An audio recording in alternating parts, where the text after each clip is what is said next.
Hello, Capricorn. Welcome to Gemini season. I had to stand up when I started your reading. Um, I'd been sitting down for the last readings. You're actually the last reading that I'm doing today. And I had to stand up and I had to adjust my body. And I was uncomfortable sitting. And as I was standing up, I was feeling how good it felt to stretch my knees and my hips and feel a little bit more um, vital in my body. Because you know how it goes. Sometimes you're sitting for a while and it's like your spine starts to compress.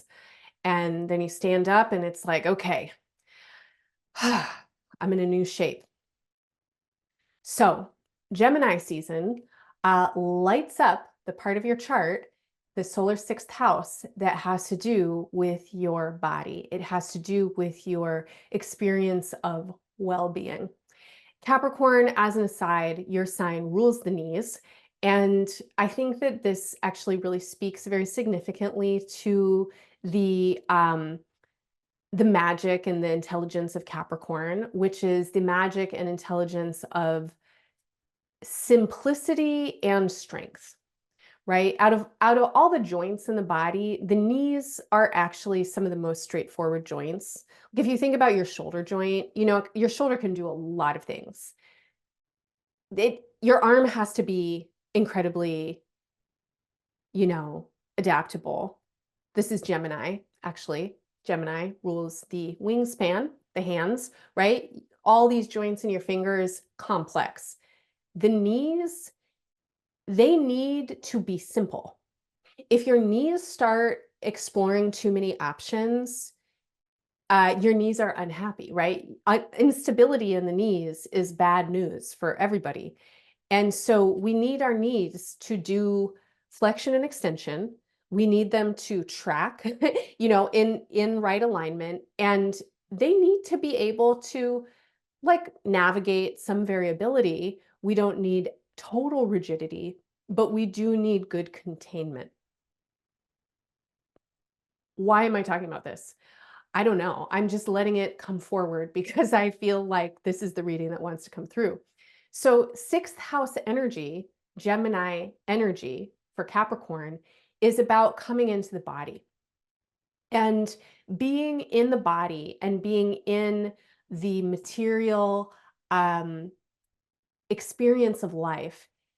And in the sixth house, we are working with responsibilities, we're working with jobs, we're working with labor, we're working with the fact of aging bodies in a world where gravity exists and where currently so does a lot of pollution, toxins, and stress producing circumstances, none of which are good for our bodies.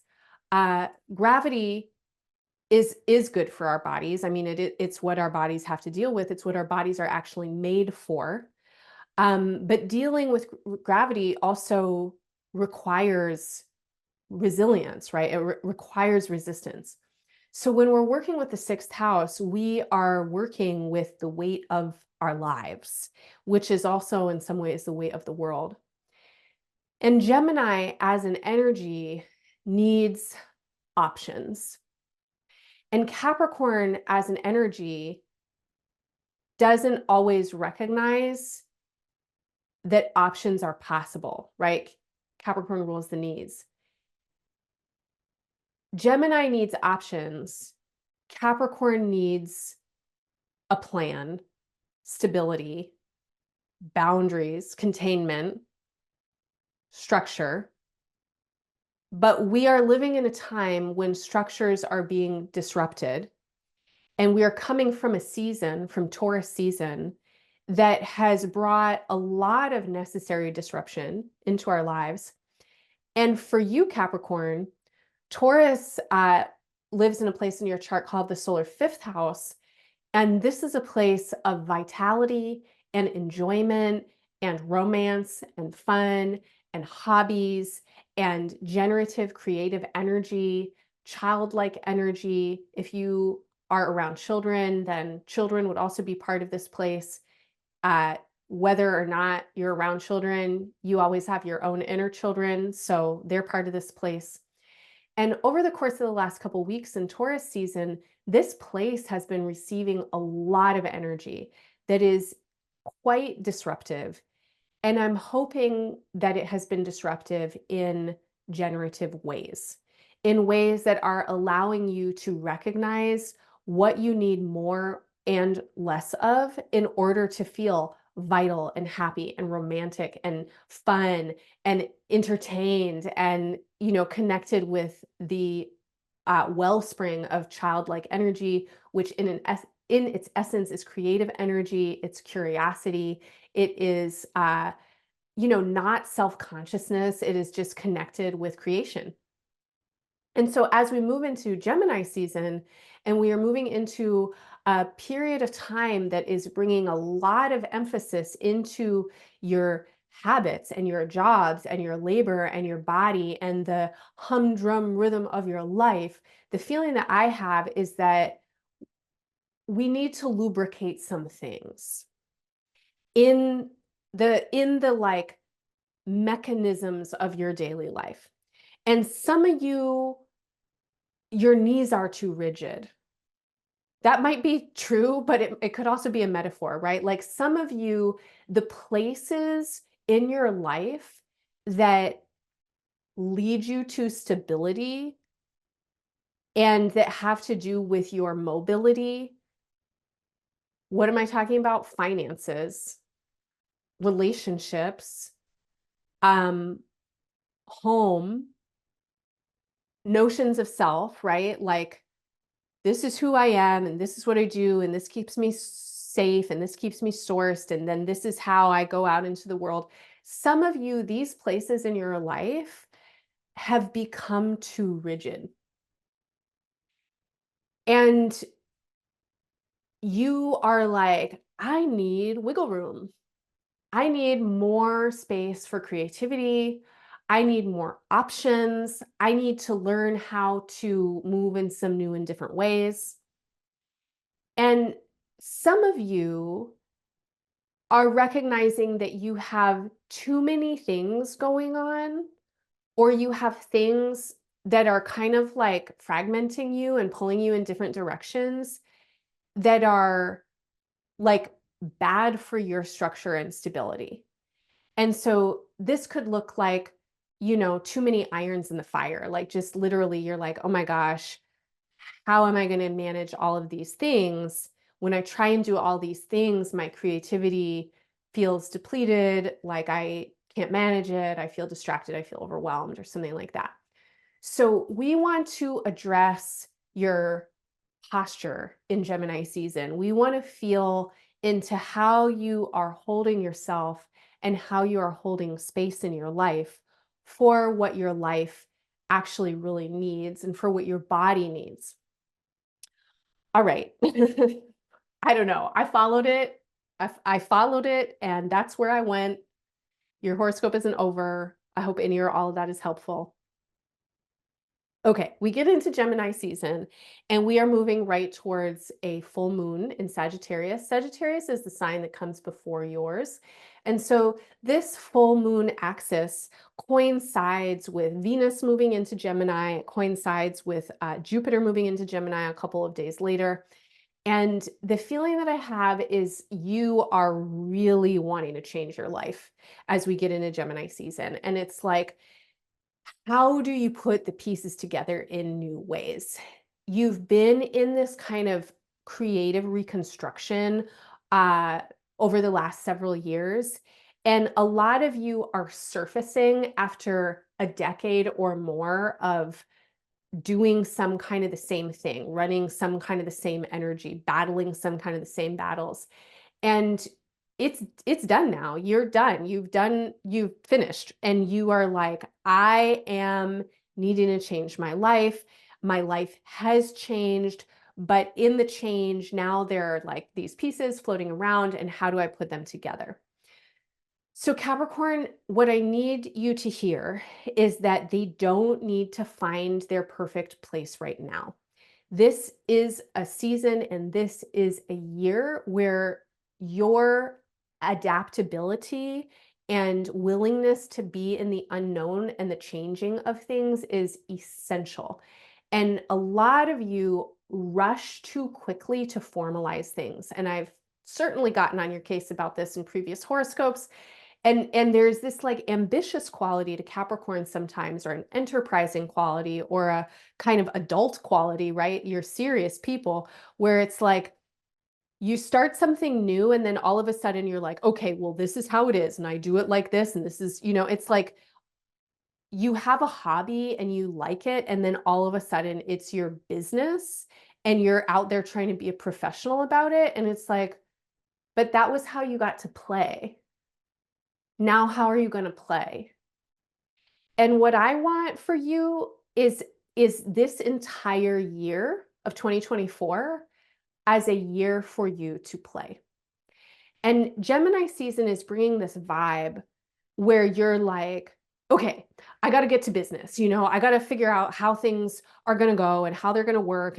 And you're very future minded about it. And you're like, where am I going? How is it going to work? And you're like, big picture. And this is creative energy. Don't get me wrong. This is exciting. This is like ideation. You feel inspired. Change is good. Don't rush to formalize it. That's all I'm saying. Don't just stay in that place. Stay in that place of possibility. If you're making commitments about something right now, or if you're trying to put pieces into place, let's say you're changing your job, right? And you're like, okay, now I have this new job.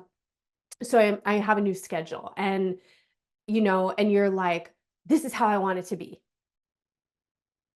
Okay, that's how you want it to be right now. Why don't you work on astrological time?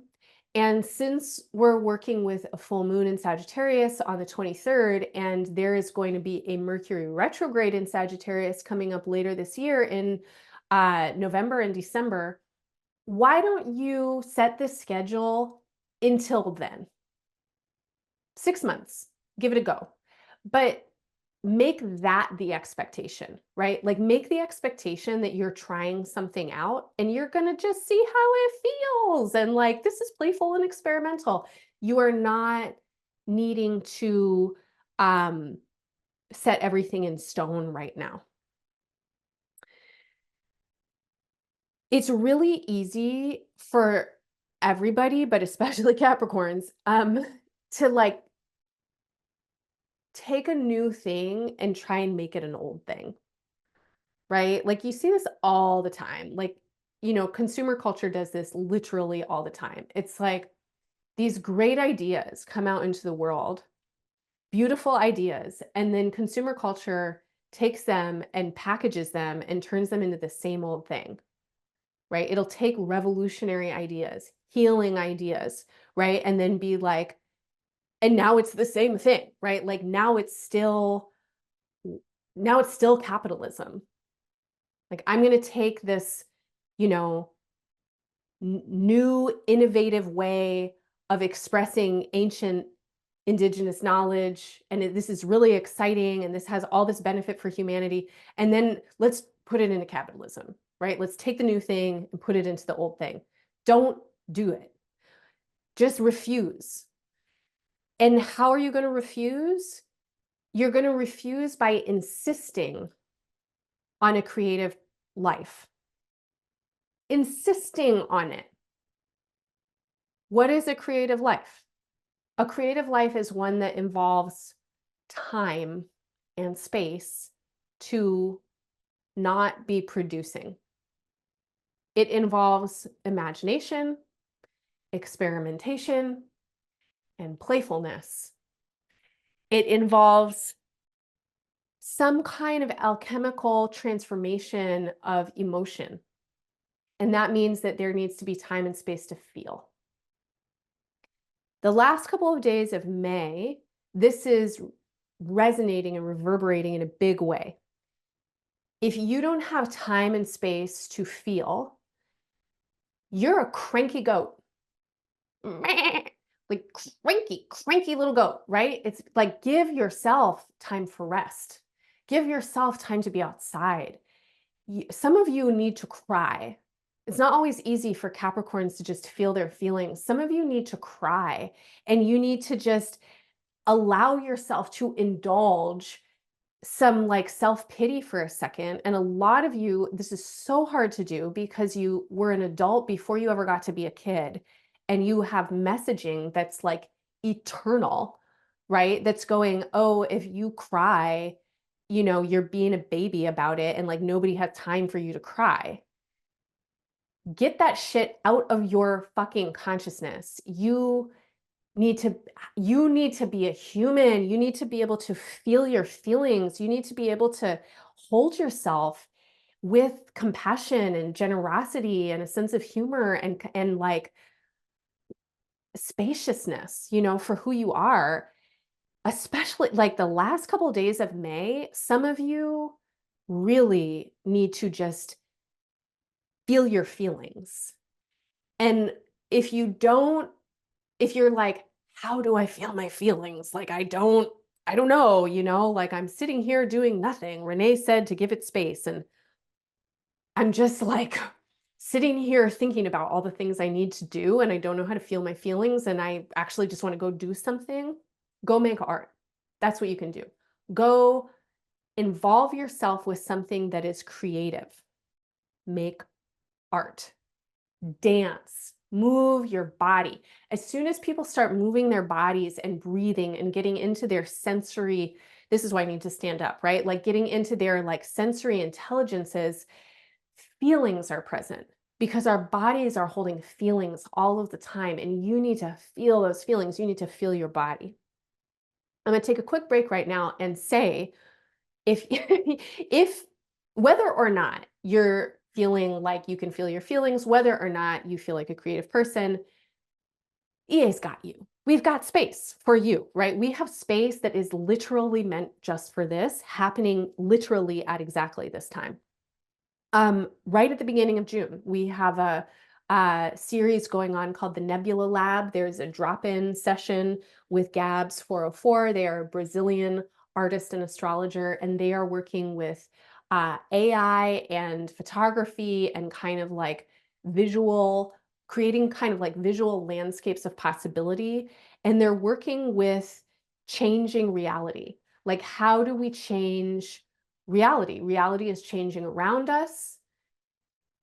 We are being fed all the time by propaganda telling us what is real, but so much of what we're given is unreal and lies. But then it becomes reality because that's what people are being fed. And so let's use these tools to imagine into otherwise spaces. Every single month near the full moon, we have a gathering called Artistic Alchemy, led by Janata Petrus, who's a playwright and an author and just an all-around creative genius. And she is holding space for creativity as a life practice. How do we come into our lives with artistic alchemy and insist on our creative vitality as we survive and navigate, capitalism and systems of oppression? Sherry Taylor is starting a new series at the end of June. This could be great for you because it'll be in Cancer season. Really close, I think about a week after the Capricorn full moon. Janata has one of her artistic alchemies on June 23rd, which is 2 days after the Capricorn full moon. And then on the 29th, Sherry has a new devotional series working with your planetary guide, Saturn. So Capricorn as a sign is considered to be ruled by Saturn. And Saturn as a rulership, as an energy that moves through you, is an energy of severity. Or it can be an energy of severity. It can be an energy of seriousness, right? Of this kind of necessity for maturation that often comes through in punitive, oppressive, grueling kind of ways. But that manifestation of Saturnian energy is not the only manifestation of Saturn. And in Saturn's mythology, we find archetypal bodies that are queer, that are highly erotic, that are trickster energies, that are really creative and very relational, deeply feminine.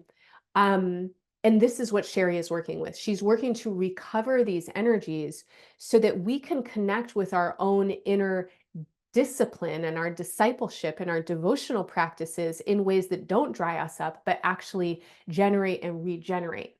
And this is everything that I want for you right now. Everything that I want for you right now is about creative alchemy and really tuning in and honing and refining your uh your gifts and your sense of devotion and service and craft so that how you are working in the world is effective and brilliant and leaves you time to be a fucking human and enjoy your life and feel like you get to evolve and grow and wiggle around a little bit if you want. Okay, we're getting into June now. And as we get into June, we are moving towards a new moon in Gemini on June 6th. Everybody's moving into Gemini. Mercury comes into Gemini on June 3rd. We have a Venus cazimi, that's a Venus Sun conjunction on June 4th, same day as Mercury is conjunct with Jupiter in Gemini. June 4th, leading up to that new moon, is like, woo, this is powerful energy for manifestation. And for you, Capricorn, what are you trying to manifest? You are trying to manifest a new life, right? Like a spinging brand new life. And what do I mean by new life? I mean, like, the pieces of your life are being put together in ways that feel really different. They feel really new. How do they feel different and new? They feel like they are asking you questions that you've always wanted to be asked, but you never even knew that you wanted to be asked. It feels like they are lighting up your sense of humor and possibility and kind of like your mischievous trickster energy. It feels like a lot of you are getting new infusions of social potential and possibility, and you're like, oh, that's how it could feel to be friends. That's how it could feel to be colleagues. That's how it could feel to be lovers. Like, God, I never even imagined that. This is so fun. This is so different. A lot of you, it feels very queer. It feels like your life is getting way more queer. And I know a lot of my listeners already are big old queerdos out there, but you know what? It's infinite. We can become infinitely more queer, right? How? Disruption. Like disrupt the status quo. There are places where you haven't even realized disruption can happen yet. And you're like, oh, I'm still invested in patriarchy there. Oh, I've internalized white supremacy here. Oh, I've, really been operating from like, what's the word I'm looking for? Ableism, right? And it's like, I'm going to just accept myself. I'm not only going to accept myself, but I'm going to celebrate the potential of who I could be when radical acceptance is here. And now all of a sudden, I'm finding that all of these potentials are opening and life is feeling fertile and creative and like it's full of options. And this is really what I want most deeply for you. If some of you are feeling isolated and like you don't have the right community to do the kinds of things that you want to do, you need to put yourself out there. You need to go and involve yourself. And how do you involve yourself? Go be of service. You have skills. You have something that you can give. Everybody has something that they can give. It doesn't have to be your number one talent. You could go serve food somewhere. You can help somebody with their garden. You can lick stamps and put them on an envelope. I don't know what it is. Go be of service somewhere for something that aligns with you, that resonates with your idea about how you want the world to be, and invest in small changes, especially when it comes to your habits and your patterns, especially when it comes to the habits and patterns of your mind. Invest in small changes. If you practice speaking to yourself kindly, every single day, if like you write it on your hand or you put notes on your mirror, friggin' get a tattoo somewhere, right? It's like practice every day. Give yourself a reminder to just be like, I am enough. I am enough as I am, right? Or maybe even give yourself a compliment. What do you actually really value and like about yourself? If you practice every single day doing that for an entire year, by the end of the year, you will have built more self-esteem. What are the mental habits and patterns that you are in that you want to disrupt? that you want to make more queer, more creative, more generative, more full of potentiality and possibility. Dedicate yourself to the small changes. Those small changes lead to big shifts. Getting into the last 2 weeks of Gemini season, we are starting to approach the solstice, and that is your kind of opposing axis, right? The beginning of Cancer season reflects back to the beginning of Capricorn season. These two solstices hold the uh, the poles and the summer and the winter seasons. Um, and so we're moving towards a time of increasing and heightened polarity for you. And this brings increasing and heightened emphasis into your relationships and your relationality, how you're putting yourself out into the world, how you feel yourself, how you see yourself, and also your awareness of others, your awareness of potentiality, of problems, uh, creativity, and conflict. It's all here. A lot of you, it's like as your life is changing and the components of your life are changing, you want your relationships to change too, and they are changing, but some of you don't quite realize that yet. But then as we get into the end of Gemini season, right around the 16th, 17th, you're realizing it. And you're like, oh, it's different. Like, oh, and maybe you're in great relationships, but great relationships also get to change and evolve. And so it's like something is happening where it feels like you're having conversations leading up to this point that are about shifting and moving pieces around. And this could be very practical or it could be conceptual, right? So some of you are having like conceptual rearrangement kinds of conversations or thought processes. For example, let's say you've been in a long-term relationship that's monogamous and you're like, I love my partner, don't want to go anywhere. We've been together forever. I'm interested in non-monogamy. This is a conceptual puzzle. How do you do it? Oh my God, it's going to bring up all these things. It's really complicated. I've got all this internal conditioning around it. My partner has all this, whatever, it's like there might be some kind of process that you're in where it's like, how though does it happen? This could also be totally logistic, so you're like, I want a new schedule, but I have 10,000 things that I'm committed to. How though does it happen? You're in some kind of thing that's about Tetris, right? Like puzzling and repuzzling. And then as we get into the end of Gemini season, especially the last week, the 14th through the 20th, there is what feels to me like a chiropractic adjustment coming in. And now, oh, you can stand and your knees don't hurt, right? Like, oh, wow, I just got that adjustment. And like now things are lining up. I'm going to end there. May it be so. May you find that this is a season that really supports your creative realignment. May you find that this is a season that really supports your body and your body's beingness here on Earth. May you be in ways that support the Earth and that support alignment for other life beings here on Earth. May your work be collaborative and fun. And may the relationships that you are in be a reconfiguring dance right now that feels joyful and humorous and also generative and regenerative. Capricorn, I'm wishing you all the best in Gemini season and beyond. Bye for now.